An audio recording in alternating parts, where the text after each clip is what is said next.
Antes do vídeo começar, eu gostava de vos agradecer imenso todo o apoio que me têm dado ao longo do tempo. Nós recentemente chegamos aos 100.000 subscritores, que é um número completamente surreal e incrível. Muito obrigada!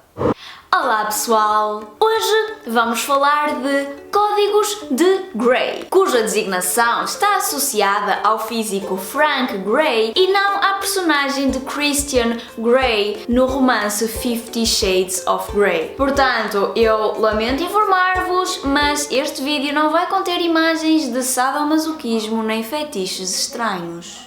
Para motivar a importância destes códigos na vida real, nós vamos considerar um cenário em que temos um cilindro ou um disco rotativo e queremos ir registando que secção do disco é que está em contacto com uma superfície ao longo do tempo. Para simplificar, suponham que o disco está dividido em 8 regiões, numeradas de 0 a 7, e queremos saber, ao longo do tempo, qual o número do setor que está em contacto com a superfície, neste desenho representada por uma linha. Uma possível abordagem seria pintar cada uma das 8 secções de uma cor diferente e colocar um sensor no ponto de contacto que vai disparando e registando qual é que é a cor da secção que está a ver. Mas isto tem um problema.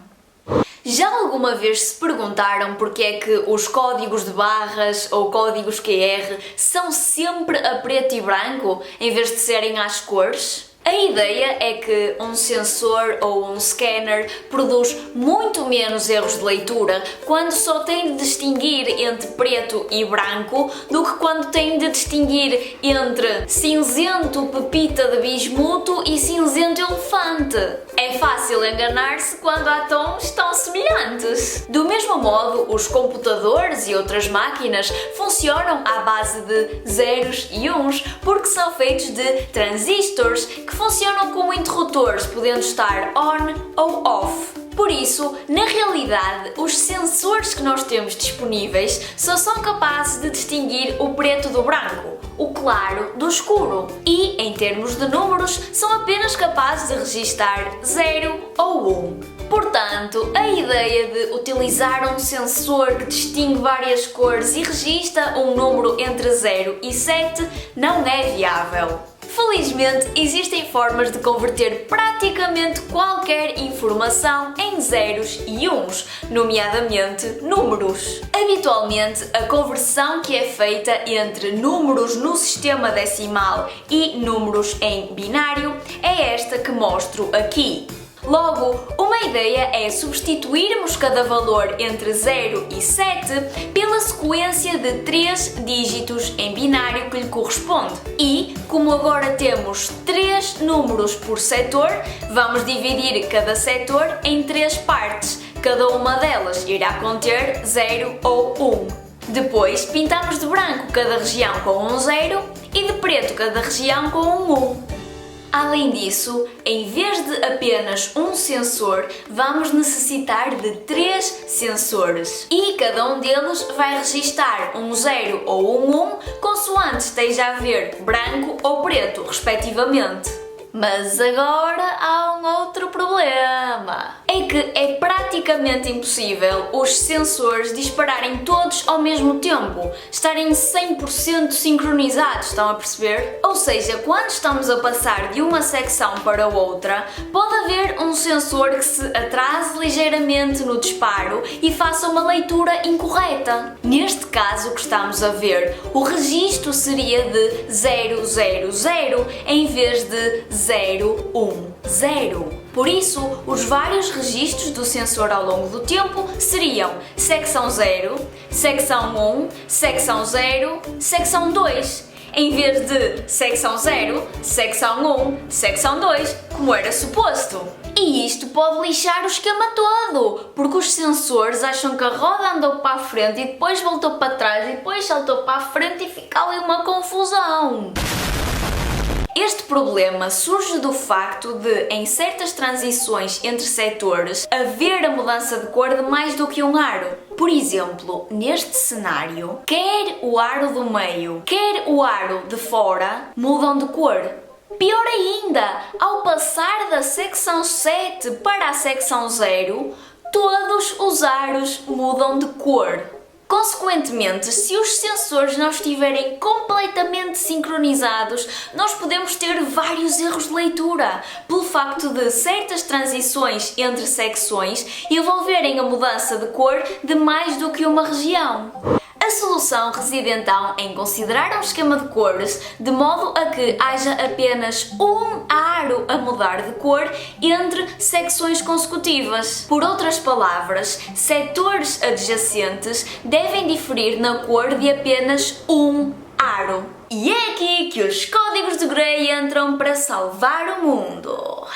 Vamos pintar os aros do disco de uma forma alternativa, considerando uma associação diferente entre valores e sequências de zeros e uns. Pintando as secções desta forma aqui, podem verificar que há apenas uma mudança de cor entre duas secções adjacentes, o que resolve os erros de leitura por parte dos sensores. Assim, mesmo que os sensores não disparem todos exatamente ao mesmo tempo, a sequência das secções que é registada não vai sofrer alterações. Já não corremos o risco de serem registadas secções intermédias todas malucas. Mas afinal, o que serão os misteriosos códigos de Gray? É muito simples. Um código de Gray é simplesmente uma maneira de listar sequências de zeros e uns de modo a que duas sequências consecutivas difiram apenas num dígito. Ou seja, cada sequência só pode ter uma posição diferente da anterior. Aqui temos alguns exemplos de códigos de Gray para sequências de zeros e uns com um dígito, 2 dígitos e 3 dígitos. E se quiséssemos obter um código de Gray para sequências com 4 dígitos? Vou ensinar-vos um truque que torna o processo bastante fácil. Começamos por considerar um código de Gray de 3 dígitos e fazemos uma cópia dele. Depois, trocamos o primeiro dígito de cada sequência que surge na cópia da direita. Ou seja, se era um 0 passa a ser 1, se era um 1 passa a ser 0. Por fim, acrescentamos um 0 no início de cada sequência da esquerda e um 1 no início de cada sequência da direita. E voilà! Obtemos um código de Gray para sequências de 4 dígitos. Por último, e se ainda tiverem com paciência para me aturar, que eu sei que não é fácil, eu gostava de vos mostrar uma forma mais visual de representar sequências binárias e obter códigos de Gray, utilizando grafos. Comecemos pelas sequências binárias com um dígito. Bem, só há duas, 0 e 1. E como elas diferem em apenas uma posição, eu vou uni-las por uma linha. Para representar as sequências binárias de 2 dígitos, começamos por fazer uma cópia das de um dígito. Depois, às da esquerda juntamos um 0 no início e às da direita juntamos um 1 no início. Finalmente, unimos as sequências que estão em posições análogas do lado esquerdo e do lado direito, obtendo um quadrado. Passemos então para as sequências binárias de 3 dígitos. Começamos por considerar uma cópia do quadrado anterior, acrescentamos um 0 à frente das sequências do quadrado de baixo e acrescentamos um 1 à frente das sequências do quadrado de cima. Unimos depois as sequências em posições análogas em baixo e em cima, obtendo um cubo. Ok, eu sei, não ficou propriamente um cubo, mas se eu quisesse teria ficado, ok? Está parecido o suficiente. Agora, a observação fundamental é que nestes desenhos, duas sequências aparecem unidas por uma linha se e só se diferirem em exatamente uma posição. Por exemplo, no quadrado, as sequências 0, 0 e 0, 1 estão ligadas porque só diferem no último dígito, ao passo que as sequências 0, 0 e 1, 1 não estão unidas porque diferem nos 2 dígitos.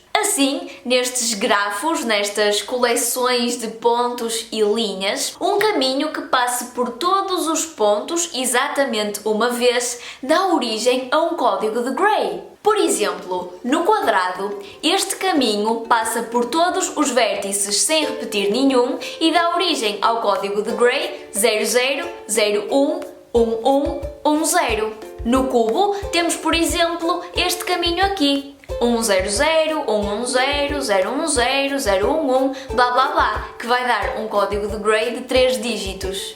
A sério, eu acho isto mesmo fofo e adoro quando nós temos várias formas diferentes de pensar e representar um determinado conceito ou uma determinada estrutura. É incrível os códigos de Gray terem surgido de necessidades práticas e apresentarem propriedades matemáticas tão interessantes. Por exemplo, podemos utilizar códigos de Gray para resolver o puzzle das Torres de Hanoi ou o puzzle dos anéis chineses. Às tantas, este último até podia fazer parte da coleção lá dos brinquedos marotos do Sr. Christian Grey. Ora, reparem.